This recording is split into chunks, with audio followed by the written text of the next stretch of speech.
See, he was not able to make the pass. Robert Huffman able to pull back around him on the outside. See, Ted's going to try it again on the inside. Oh, trash into turn one, guys. Big hit. And off turn two, excuse me. Rudiman goes round off two. That's the 65. That's Regan Smith. Glenn Motorsports entry. A lot of damage to the back of that truck. Man, that was a big... I'm sorry, guys. Sounds as though he's okay. Communicating with his team right now. Yeah, I'm fine. I lost Sarah. See, Regan's already in the outside wall. Wow. See him keep the brakes locked. I'm trying to keep the truck up there, but unfortunately the banks are self-cleaning. More than likely it's coming back down. You see a rear spring rolling down the racetrack. You see there's David Rudiman. See David Starr. He makes a little bit of contact with David Rudiman. That left front damage I don't think is going to be what hurts Rudiman. That back end of that truck is really pushed down. I don't know how they got involved. They're past the accident scene. Yeah, there's the contact between David Starr and David Rudiman. Wow.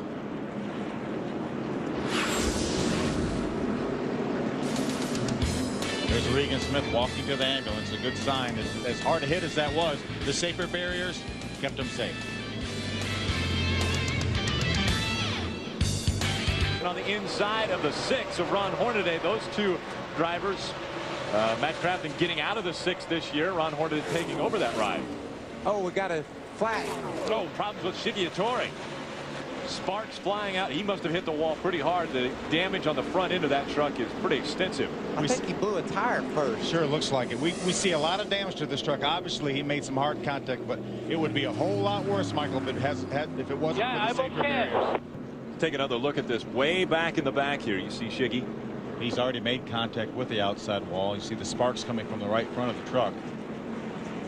You mentioned earlier he made some contact in practice. They were able to get that truck back together and had a terrific qualifying run, qualified in the top 10th, up in the 8th position. Makes you wonder if maybe there was something rubbing on the right front of that truck that caused his tire to go down, since he did make contact with that side of the truck. But you know, they got it back together perfectly, or he couldn't have qualified as well as he did. But awful early to have a tire problem. We can see all the leaders now, Phil, coming to pit road. Be interesting to see if any of these guys come to pit road before. Oh, no, it's not going to happen right now. What? Well, it's Tony. Look at Tony Stewart trying to hang on. Tony Stewart spinning him around, and he'll come down pit road. He never did spin out. Jack Sprague got turned around. I got it. Got turned around right behind him in the aftermath. Caution flag comes out. That is so cool. He never did spin out. Tires, though.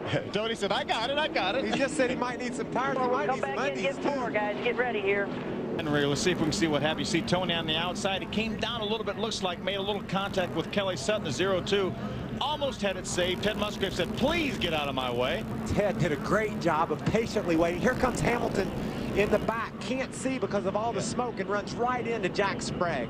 He probably did some damage to the left rear of Jack Sprague. He might have bent the rear end housing. That's why they pushed Jack Sprague behind the wall. That is an amazing job by Tony Stewart, not ever spinning that truck all the way out. Kelly hangs onto her truck. Musgrave just patiently waits for Tony to get out of the way, but Bobby Hamilton can't see where he's going. Remember, folks, they're going over 180 miles an hour in these trucks, and Tony Stewart's able to keep that one pointed in the right direction. That was it. You heard Ted Musgrave get out of the throttle till Tony spun down out of his way. Let's see if we can take a ride with Tony. And let's listen to his throttle. Let's see what all he does with the throttle in this truck when he gets hit.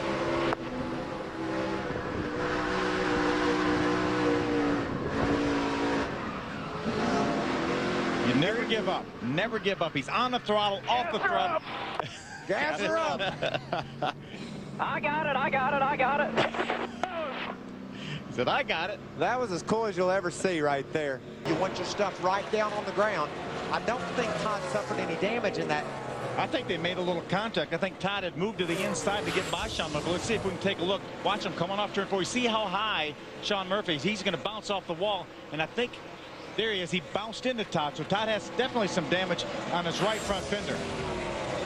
Wired up to the roll bar. See the wire there? The bungee cords holding the spoiler in the back up. Is this one of those bailing wire and 180 mile an hour tape? Oh, problem. Wow. Big crash. Timothy Peters in the 4 into the wall. Look at Ted. Wow, what a great job by Musgrave to avoid the 66 of Todd Bodine. Well, he's had a lot of practice. Yeah, he's avoided 3 wrecks so far. Yeah. Track here at Lowe's. You did say that. I said that, and this is why.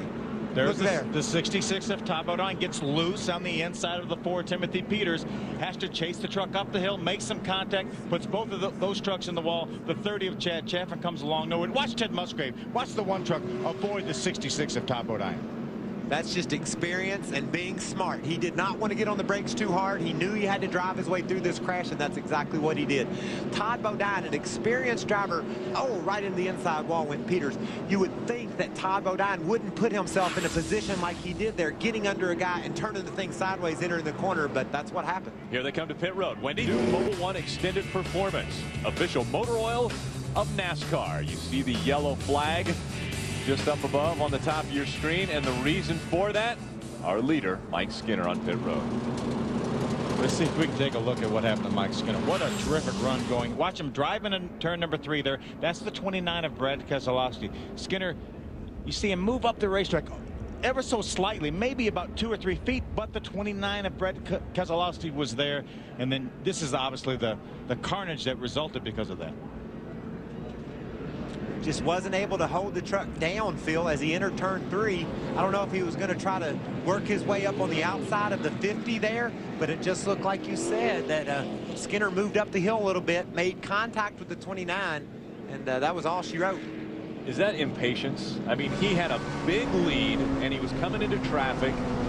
Is that a time when you let up a little bit and negotiate, or do you ever let up? I hate to judge what he was thinking or what went into that right there. I'd like to ask Mike what exactly happened, because it just looked like maybe the truck didn't stick as well as he thought it was. Does it come down to being impatient, Rick? While all this is going on, Kyle Busch keeps moving ahead. Oh, and problems.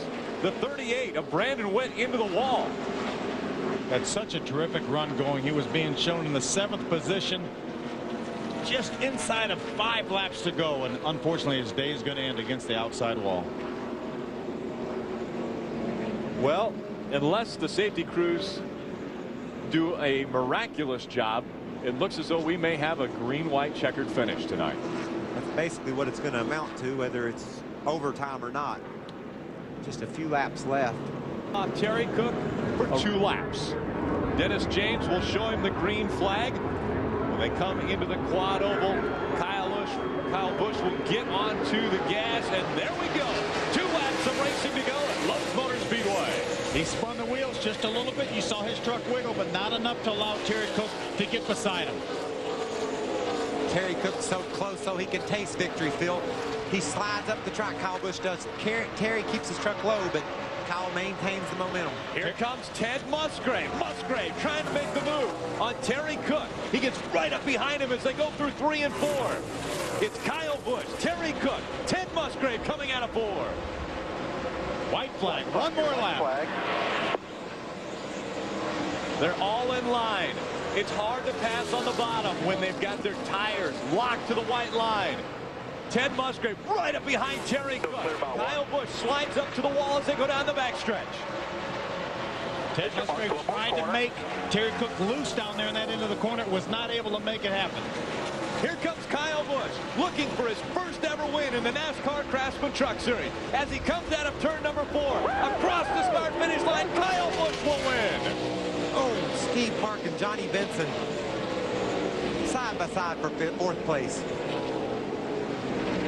What a terrific job by Richie Waters, Kyle Busch, that entire Billy Ballou team. Their 2nd win as a team. They won Las Vegas with Shane Meal last year. What a great job by Kyle Busch. Remember, we haven't seen him in a truck since he was 16. Well, we saw him at IRP last year, had a good run going close to a top 10 finish. But remember, he first started his NASCAR career when he was 16 years old, driving for Jack Roush.